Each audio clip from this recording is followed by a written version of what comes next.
The massive alien ships appeared over Earth on a Tuesday morning in 2157.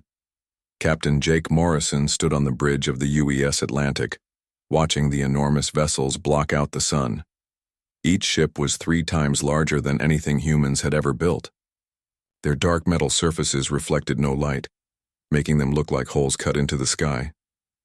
"Sir, they're sending a message," said Lieutenant Amy Foster from her communication station.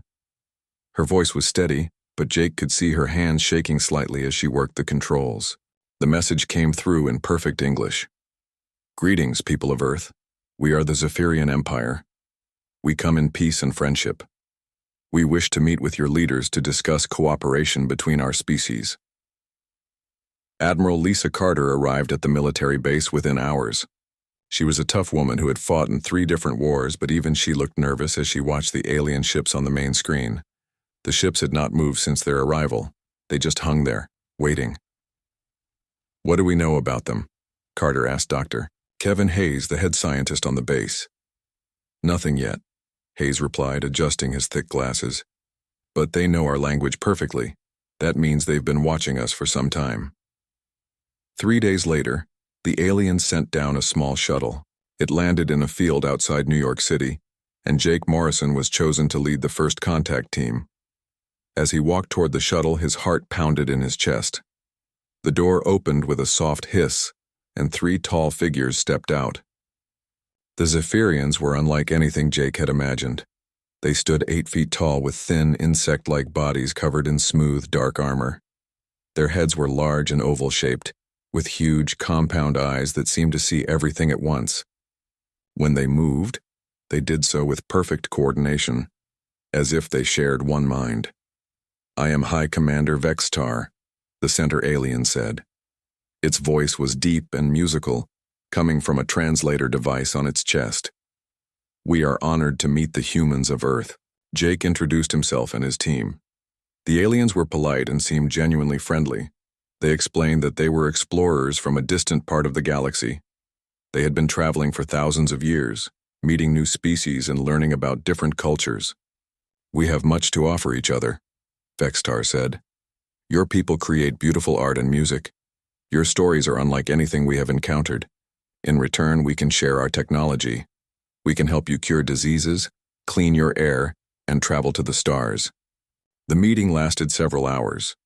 The aliens showed holographic displays of their technology.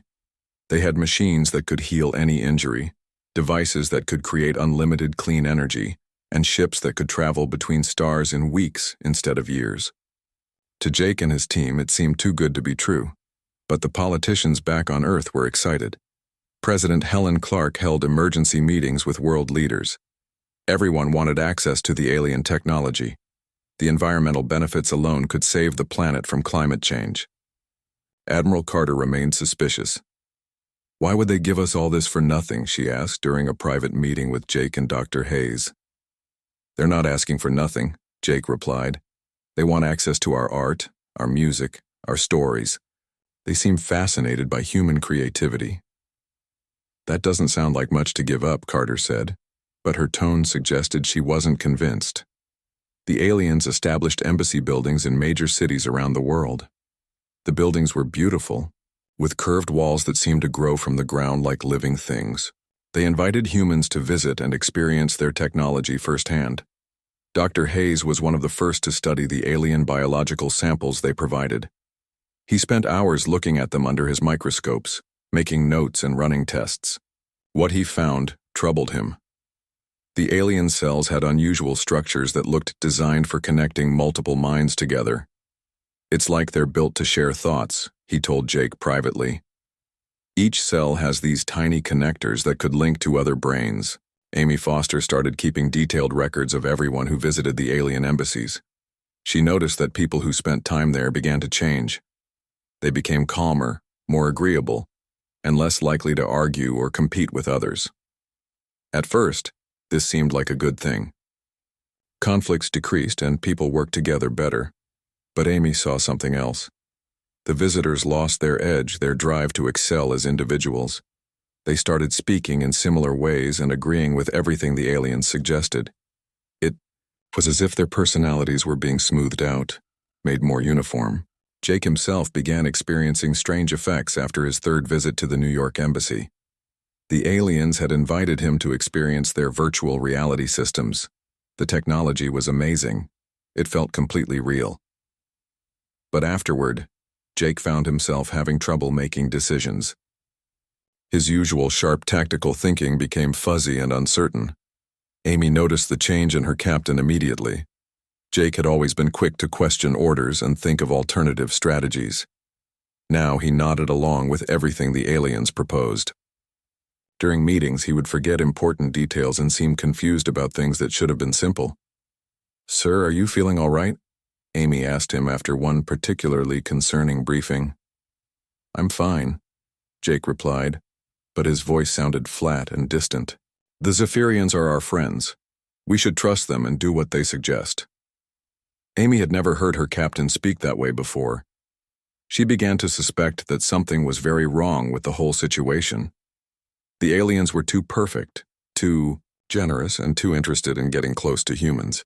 She started conducting her own investigation, using her access to military intelligence networks.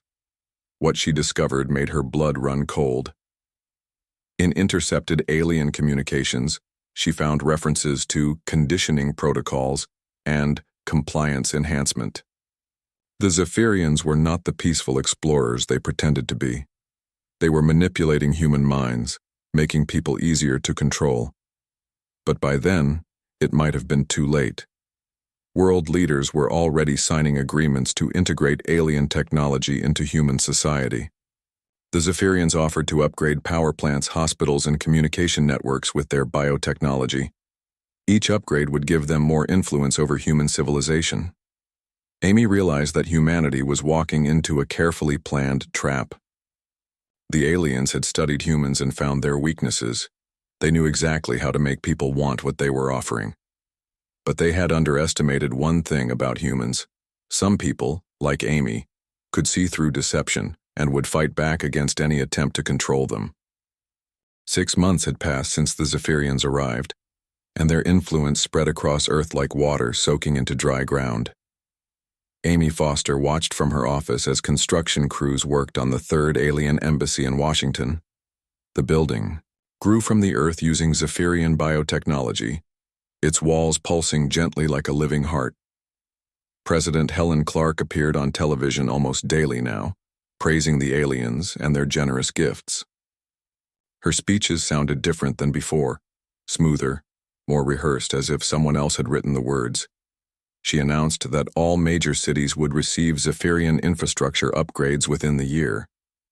These improvements will solve our energy crisis and heal our damaged environment, the president said, her eyes strangely bright and unfocused.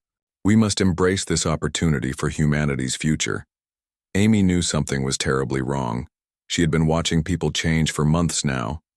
Anyone who spent significant time near Zephyrian technology became different, calmer, more agreeable, but also less creative and independent. They lost the spark that made them uniquely human. Dr. Patricia Wells worked late in her laboratory at Columbia University, studying tissue samples under her electron microscope. She was one of the few scientists who had not accepted Zephyrian funding for her research. What she saw in the alien biotechnology made her hands tremble with fear. Microscopic neural interfaces, she whispered to herself, adjusting the focus. They're designed to integrate with human brain tissue. The tiny devices were everywhere in Zephyrian technology. They looked like harmless organic components, but Patricia recognized them for what they really were: mind control devices. They could influence human brain chemistry, making people more docile and group-oriented. When she tried to publish her findings, she faced unexpected resistance. "I'm sorry, Dr. Wells," said Dean Richard Stone, "but the university cannot support research that contradicts our partnership with the Zephyrians. They have been very generous with funding, and we cannot bite the hand that feeds us." Patricia stared at the dean in shock. She had known him for 15 years, and he had never spoken like this before. His voice was flat and emotionless, like he was reading from a script. Meanwhile, Captain Jake Morrison was becoming a stranger to himself. He would start each day feeling normal, but after any contact with Zephyrian technology, his thoughts became cloudy and confused. During tactical exercises, he found himself making basic mistakes that he would never have made before. Amy Foster decided to act. She began conducting secret surveillance of Zephyrian facilities, using her military intelligence training to avoid detection. What she discovered confirmed her worst fears. Late one night, she managed to intercept a communication between High Commander Vextar and another Zephyrian leader. The translation was imperfect, but the meaning was clear enough. The human integration proceeds as planned, Vextar reported. Their individual resistance continues to weaken. Soon they will be ready for full incorporation into our labor force. Excellent, came the reply. Humans show the ideal combination of intelligence and manipulability. They will serve us well, just as the other 17 species have done. Amy's blood turned to ice. 17 other species. The Zephyrians had done this before. They were not explorers or friends. They were conquerors who specialized in mental slavery. She tried to report her findings to Admiral Carter, but found that even the Admiral had been compromised. Carter listened to Amy's report with a blank expression, then dismissed her concerns. Lieutenant Foster, you're letting paranoia cloud your judgment, Carter said in a monotone voice. The Zephyrians are our allies. We must trust in their guidance for humanity's benefit.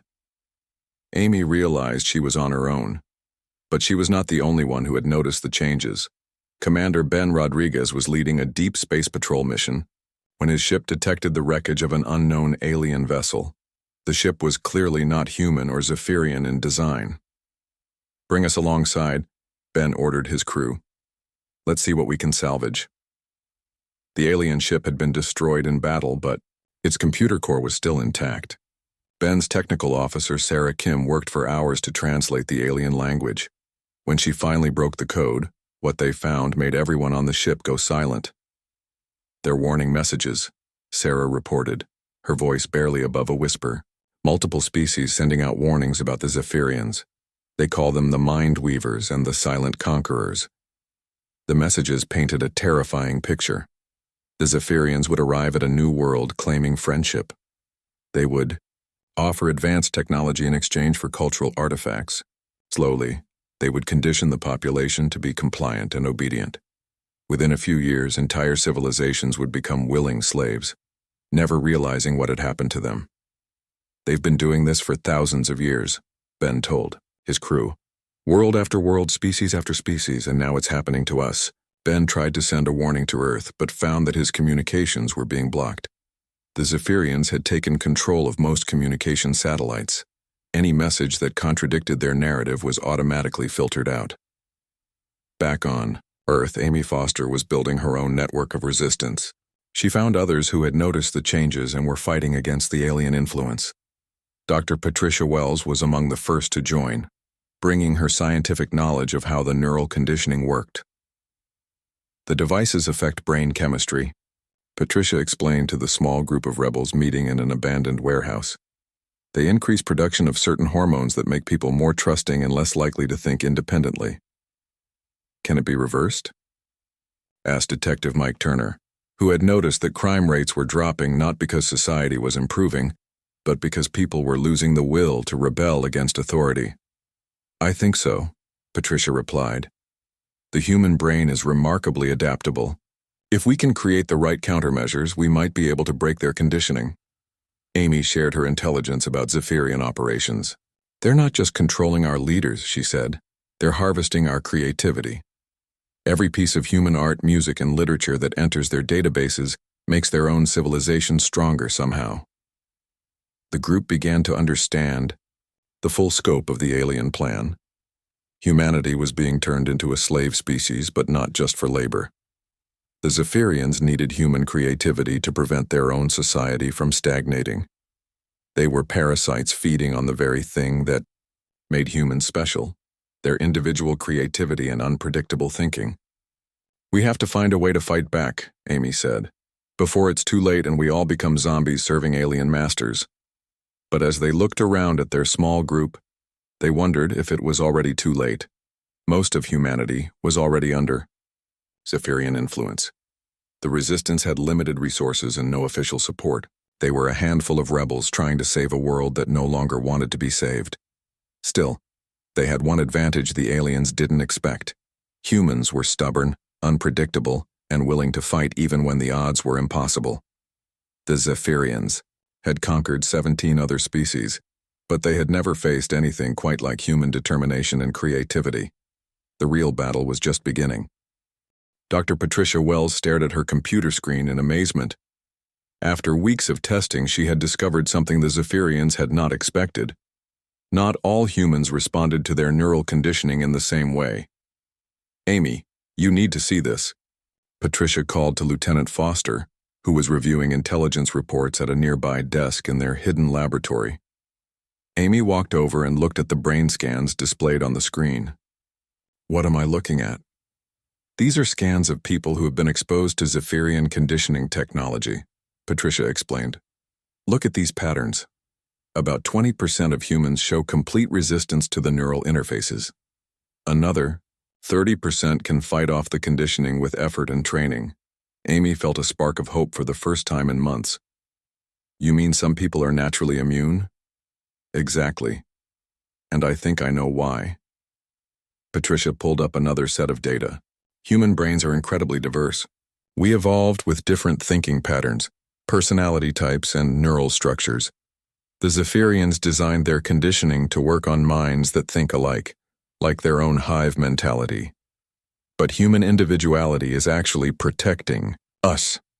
This discovery changed everything for the resistance. Amy immediately began identifying and recruiting people who showed natural resistance to alien influence. Detective Mike Turner helped by using police databases to find individuals who had been exposed to Zephyrian technology, but maintained their independent behavior. Commander Ben Rodriguez returned from his deep space mission with crucial information. His ship had avoided detection by staying in the outer solar system, and he brought with him detailed intelligence about Zephyrian operations throughout the galaxy. "I made contact with survivors from 3 different species," Ben reported to the Resistance leadership. "They're hiding in the ruins of their own worlds, but they've been studying Zephyrian weaknesses for decades." The alien survivors had shared an important secret. The Zephyrians were not as unified as they appeared. Their hive mind was actually a complex network that could be disrupted by introducing chaotic or contradictory information. "They need order and predictability to function," Ben explained. "Human creativity and randomness are actually toxic to their mental network. That's why they want to control us rather than eliminate us completely." Engineer Carlos Martinez had been working on countermeasures in his basement workshop. He was a former military electronics specialist who had noticed strange signals coming from Zephyrian devices. Using principles from computer cybersecurity, he developed a prototype neural shielding device. "Think of it as a firewall for your brain," Carlos explained as he demonstrated the small device to the group. "It blocks the Zephyrian neural interfaces from connecting to human brain tissue." The device looked like a simple hearing aid, but it contained sophisticated circuitry that generated specific electromagnetic frequencies.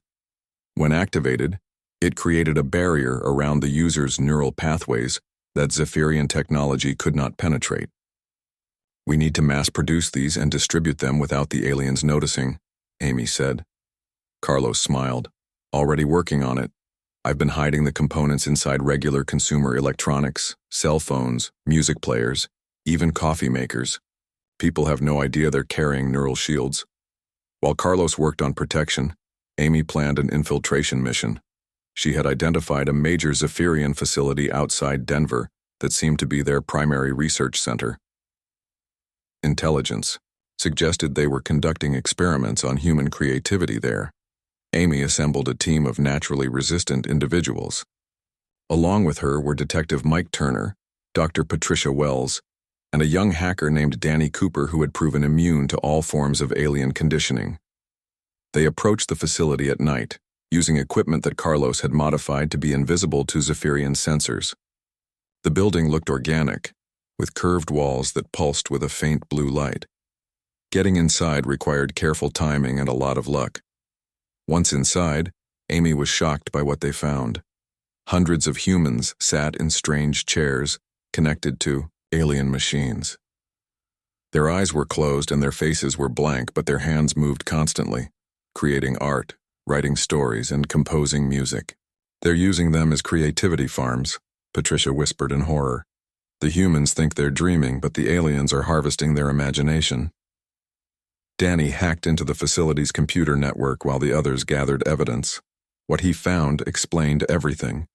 The Zephyrians had reached a point in their evolution where their hive mind could no longer generate new ideas. They had become too organized, too predictable. Without fresh creative input, their civilization was slowly dying. That's why they need us, Amy realized. We're not just slaves to them. We're their source of innovation and creativity. Without human imagination, their entire empire will collapse. But there was more. The facility's computers contained detailed records of 17 other species that had been harvested for their unique mental abilities. Each species had contributed something different: mathematical insights, artistic vision, technological innovation. The Zephyrians had built their empire by stealing the best qualities of every race they conquered. Dr. Stephen Cole had been working independently on understanding Zephyrian psychology. He was a computer scientist who specialized in artificial intelligence, and he recognized patterns in alien behavior that others had missed. Their hive mind is essentially a biological computer network, Stephen explained to the Resistance Council. Like any network, it can be hacked if you understand the protocols. Stephen had been studying captured Zephyrian communication devices. He discovered that their collective consciousness operated on specific frequencies and data patterns. By introducing carefully crafted information into their network, it might be possible to influence their decision-making processes. We could give them a virus, Stephen said excitedly. Not a computer virus, but an idea virus, something that spreads through their collective mind and disrupts their ability to think clearly. Amy saw the potential immediately. Instead of just defending ourselves, we could turn their own weapons against them. The Resistance began developing a two-pronged strategy. They would continue distributing neural shields to protect humans from alien conditioning, while simultaneously preparing to launch an information attack against the Zephyrian hive mind. Patricia worked on identifying the most effective ways to disrupt alien neural networks. She discovered that concepts related to individuality, personal freedom, and creative chaos were particularly damaging to hive mind stability. It's like introducing allergies into their system, she explained. Their minds literally cannot process ideas about individual identity without experiencing severe confusion. Carlos perfected the neural shielding technology and began smuggling it into Zephyrian-controlled areas. The shields were now small enough to be embedded in jewelry, clothing, and everyday objects. Thousands of humans were regaining their mental freedom without the aliens realizing what was happening. Amy prepared for the next phase of their plan. They had learned how to protect themselves and how to attack the enemy. But the real test would be turning the tables completely, making the Zephyrians dependent on humanity instead of the other way around. The aliens had made one critical mistake. They had underestimated human adaptability and ingenuity. Humans were not like the other 17 species they had conquered. When faced with an impossible challenge, humans didn't just survive. They found ways to win. The Zephyrians were about to learn why humanity had earned its reputation as the most unpredictable species in the galaxy. Amy Foster stood before a room full of resistance fighters, looking at faces that had once been hopeless but now burned with determination. Over the past month, their numbers had grown from a handful of rebels to nearly 1,000 active members. Carlos Martinez's neural shielding devices had freed hundreds more humans from Zephyrian conditioning every day. Operation Mirror begins tonight, Amy announced. We're not just fighting back anymore, we're taking control. Dr. Stephen Cole had spent weeks perfecting their weapon, a collection of digital viruses designed to infiltrate the Zephyrian hive mind.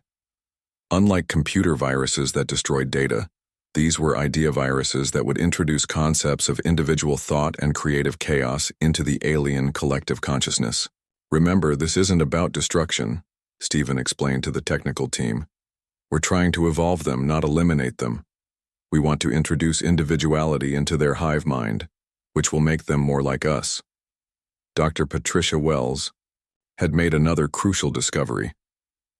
The Zephyrian neural network was not just vulnerable to human creativity, it was actually addicted to it.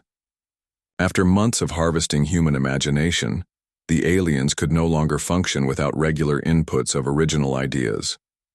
"They've become dependent on us," Patricia reported. "Their own creativity has atrophied so much that they need human innovation to make even basic decisions. We can use this dependency against them." The first target was the Zephyrian facility in New York. Amy led a strike team that included Detective Mike Turner and Danny Cooper, the young hacker who had proven exceptionally gifted at understanding alien technology. They approached the building just after midnight when alien activity was at its lowest. Danny connected his modified laptop to the facility's communication array. "I'm in," he whispered, uploading the first virus package now. The virus was disguised as routine human creative content, a collection of poems, stories, and songs that celebrated individual achievement and personal freedom. To human minds, they seemed like ordinary artistic works, but to the Zephyrian hive mind, they were poison. Within hours, the effects began to show. Zephyrians in the facility started behaving strangely. Some would stop in the middle of tasks and stare into space as if listening to voices only they could hear. Others began making decisions without consulting the collective, something that had never happened before in their species' history. High Commander Vextar experienced the first symptoms while reviewing daily reports. Suddenly, he found himself thinking thoughts that felt alien and uncomfortable. Why should he always obey the collective? What would happen if he made decisions based on his own preferences instead of group consensus? These ideas terrified him. For millions of years, the Zephyrian species had existed as a unified whole. Individual desires were unknown and unwanted. But now, strange new concepts were spreading through their network like a disease.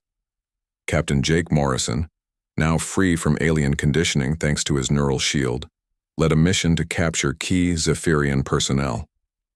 His tactical thinking had returned sharper than ever, enhanced by his understanding of both human and alien psychology. "We're not here to hurt anyone," Jake announced, as his team surrounded a group of confused aliens. "We're here to help you understand what's happening to your minds." The captured Zephyrians were brought to a secure facility where Patricia Wells studied their neural patterns. What she found amazed her. The alien brains were actually adapting to process individual thoughts, creating new neural pathways that had never existed before in their species. "They're evolving in real time," Patricia reported. "The human creativity virus is causing their brains to develop capacity for independent thinking. It's like watching a new form of consciousness being born." Lieutenant Tony Walsh led another team that targeted Zephyrian communication networks across the globe. Using Stephen Cole's virus programs, they infected every major alien facility with concepts of personal identity and creative freedom. The effects spread through the Zephyrian collective faster than anyone had anticipated. Vexitar began experiencing what humans would recognize as personal ambition and creative inspiration. He started questioning orders from his superiors for the first time in his long life. When other commanders noticed his strange behavior, they found themselves experiencing similar thoughts. "Something is wrong with our unity," reported Commander Zekthon from the London facility. "I find myself wanting things that the collective has not approved. I have ideas that come from within myself, rather than from our shared consciousness. But the most dramatic change came when the Zephyrians realized they could no longer function without human creative input. Their decision-making processes had become so dependent on human innovation that they were paralyzed without it. Amy Foster received an unprecedented communication from High Commander Vexitar himself. The alien leader requested a private meeting, something that would have been impossible under the old hive mind system. Individual Zephyrians had never made independent diplomatic contacts before. The meeting took place in a neutral location, an abandoned warehouse that both species could access safely.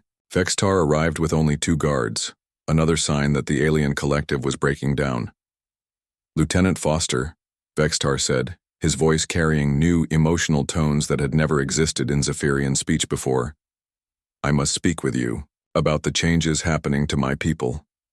Amy studied the alien commander carefully. His movements were less synchronized than before, more individual and unpredictable. His compound eyes seemed to focus on her with personal interest rather than collective assessment. "You're experiencing individuality for the first time," Amy observed. "How does it feel?" "Frightening," Vextar admitted. "But also exciting. I have thoughts and desires that are mine alone. I can imagine possibilities that the collective has never considered. Is this what it means to be human?" Amy smiled. "It's what it means to be an individual regardless of species. The question is, what do you want to do with this newfound freedom?" Vextar's response surprised her. "I want to learn from you.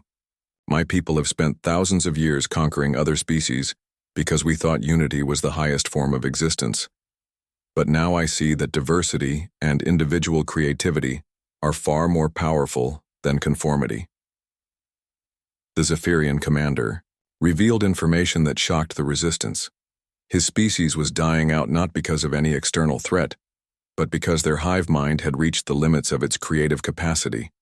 They had become so efficient and organized that they could no longer adapt or innovate. "We have been harvesting creativity from other species to survive," Vextar explained. "Without fresh ideas, our civilization would have collapsed centuries ago. But we never understood that we were stealing the very thing we needed to develop ourselves." Amy realized that humanity had achieved something remarkable. They had not just defended themselves against alien conquest, they had liberated their conquerors from their own limitations.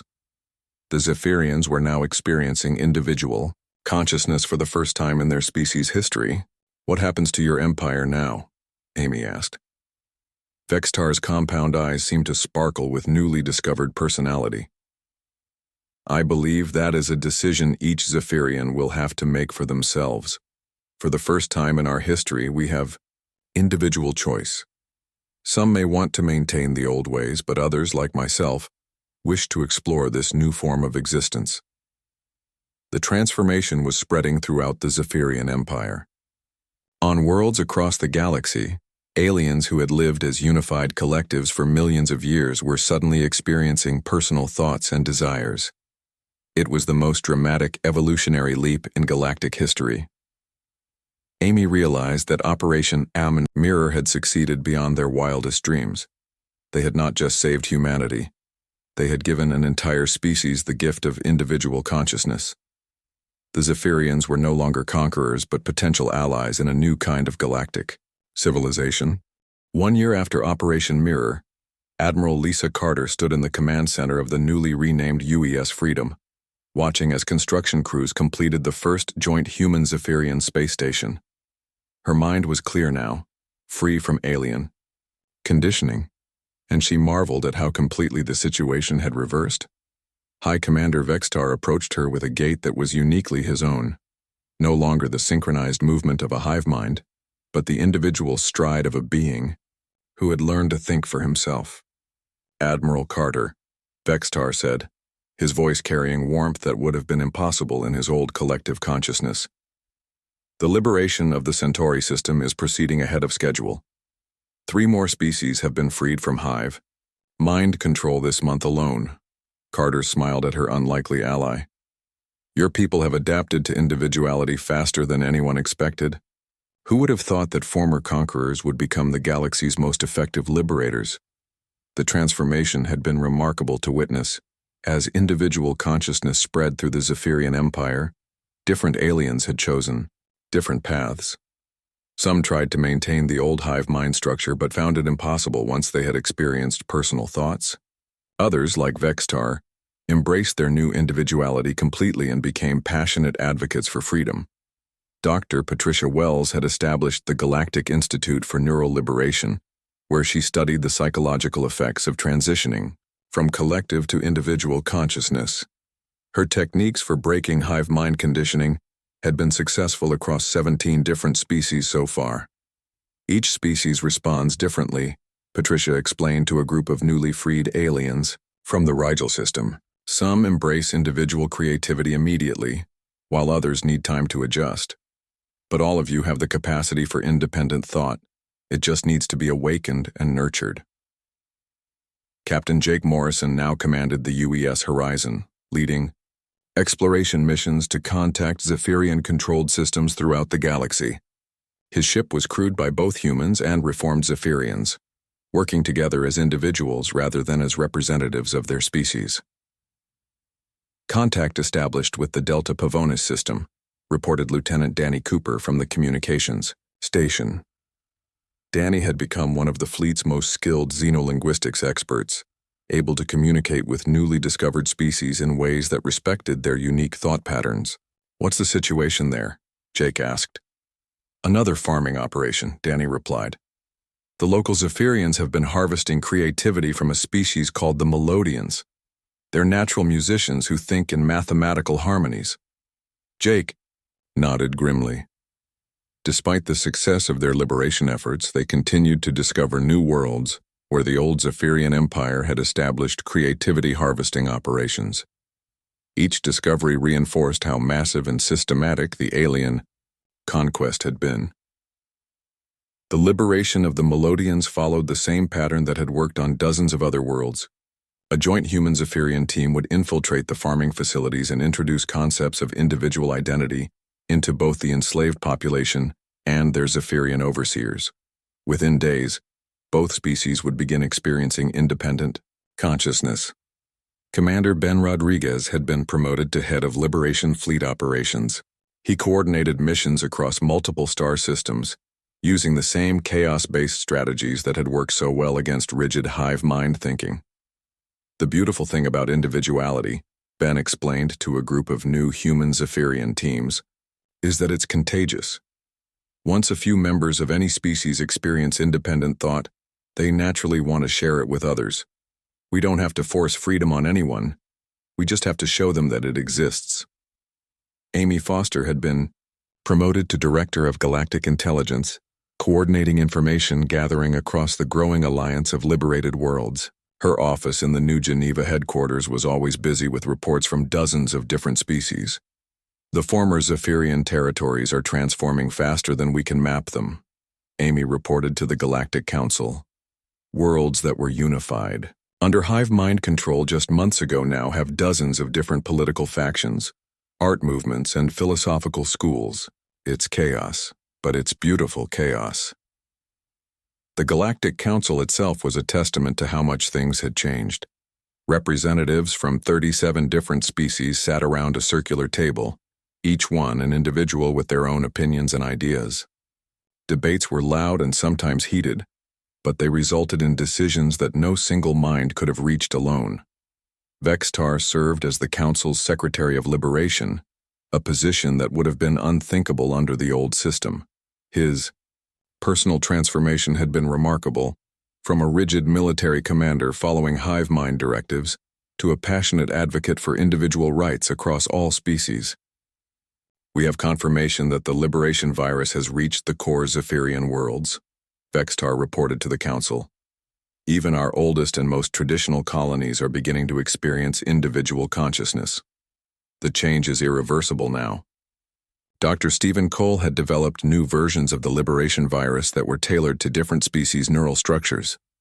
His programs could now introduce concepts of individuality and creative freedom to any collective consciousness, regardless of its biological basis. "We're not destroying their unity," Stephen explained to critics who worried about the ethics of forced evolution. "We're giving them choice. A species that has never known individual thought cannot truly consent to collective existence. Only after experiencing both options can they make a real decision about how they want to live." The results spoke for themselves. While some individuals chose to maintain group consciousness with others of their kind, the vast majority embraced individual identity once they experienced it. More importantly, even those who preferred collective thinking did so as a personal choice rather than biological compulsion. Carlos Martinez had established manufacturing centers on dozens of worlds, producing neural shielding devices adapted for different species. His designs had evolved far beyond simple protection.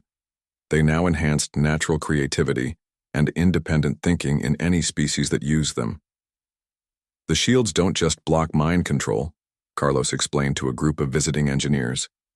They actually strengthen the neural pathways associated with individual identity and creative thought. Every person who uses one becomes a little more uniquely themselves. The economic transformation had been just as dramatic as the political one. Instead of a single unified empire extracting resources from conquered worlds, the galaxy now had hundreds of independent trading partners. Each species contributed their unique abilities and perspectives, creating a web of innovation that surpassed anything the Zephyrian Empire had achieved. The former slave species had become humanity's most valuable allies. Each brought different strengths. The Melodians contributed mathematical music that revolutionized quantum computing. The crystal-based silicoids provided new materials, science, and the energy beings from Procyon offered insights into faster-than-light travel that had seemed impossible before. Jake Morrison reflected on the changes as he watched his mixed-species crew work together on the bridge of the horizon. A year ago, humans had been on the verge of becoming slaves to an alien empire. Now they were leading a galactic civilization based on individual freedom and creative cooperation. "Sir, we're receiving a transmission from Earth," reported Lieutenant Sarah Kim, a reformed Zephyrian who had chosen to serve in the human fleet. "Put it through," Jake said. President Helen Clark appeared on the main screen, her eyes bright with the intelligence and independence that had been restored after her neural shielding treatment. Behind her stood representatives from dozens of species, all working together in Earth's expanded diplomatic corps. "Captain Morrison, I wanted to personally congratulate you and your crew on the successful liberation of the Vega system," the president said. "That makes 53 star systems freed from collective control in just 1 year." Jake smiled. "Thank you, Madam President. But the real credit goes to everyone who proved that individuality is stronger than conformity, and that diversity creates better solutions than unity." As the transmission ended, Jake looked around at his diverse crew and thought about the future. Humanity had started as the target of an alien conquest, seemingly weak and chaotic compared to the organized Zephyrian Empire.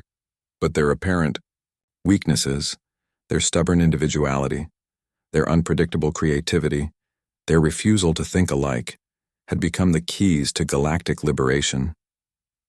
The galaxy was messier now than it had been under Zephyrian control. There were more conflicts, more disagreements, more chaos. But there was also more innovation, more art, more discovery, and more freedom than had existed in millions of years. High Commander Vextar, now serving as humanity's partner rather than its would-be master, summarized it perfectly in his final report to the Galactic Council. "We thought humans would be easy to control because they could not unite under a single purpose. We were wrong. Their strength was never in unity, but in their infinite diversity. They taught us that the greatest power in the universe is not the ability to make everyone think the same way, but the ability to help everyone think their own way."